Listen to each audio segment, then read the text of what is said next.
Lucknow has a special place in Imperial British history. Here, the 1857 Indian Mutiny took its most dramatic toll in 2 sieges of the palatial British residency, still in ruins, nearly a century and a half later, with buildings pockmarked, breached or flattened in rifle and cannon fire. What began as a voice against being coerced into using cartridges coated with grease made from cow and pig fat, the widespread uprising by the native soldiers against the British East India Company was a popular reaction against British rule and injustice. There were mixed feelings and emotions attached to the revolt. For many, it was a personal conflict between duty and love. Many British families were born here in Lucknow, forged friendship, and even found their life partners here. Amidst the siege and uprising, Lucknow for them was a safe haven called home. Both Victorian England and Brahmin India sniffed at their mixed parentage. At independence in 1947, Indian nationalists saw them as the agents of imperialism. Many still live in the shadows today. Carlyle McFarland is a well-known academician and an Anglo-Indian from Lucknow. We met up with him to get a first-person account of this community. Being associated with the colonial power by ties of blood, I presume you could never be a part of European community and would be rejected by the traditional indigenous Indian community as well. Therefore, Anglo-Indian culture developed as a very distinct culture. Anglo-Indians, generally bilingual or multilingual people, made colonial India tick. They ran the railways, the telegraph and postal systems, the customs service, the hospitals and the schools. They were officers in the police and in the military. An Anglo-Indian has been able to bridge the divide between not just 2 communities but between 2 continents.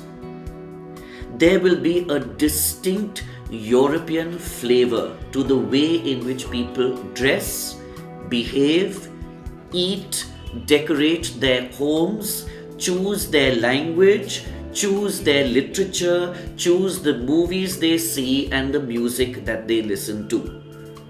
While you can enjoy Indian tea, you can also enjoy Scotch whisky. And why? Not just as a matter of choice, but also because this is our ethos. This is something that we have grown up with. It's something which our parents did and which has been passed on to us. I am, the 3rd generation, and there are 2 generations after me, so that means 5 generations of recorded history in the city of Lucknow itself. The Indian Constitution regards them as a separate community, in effect, a racial minority. To be Anglo-Indian, a family must trace its ancestry to a European father. Pockets of Anglo-Indian families dwell in quiet neighborhoods in the city today. Their houses are conspicuous by their family names engraved on door entrances. Skinner, Gardner, Shepherd, Hilton, McLaren, Dunn, all are Anglo-Indian names living in Lucknow today.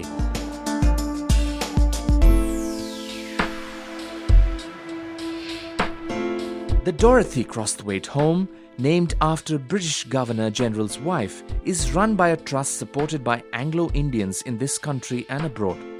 It is a little corner of Hindustan that is forever England.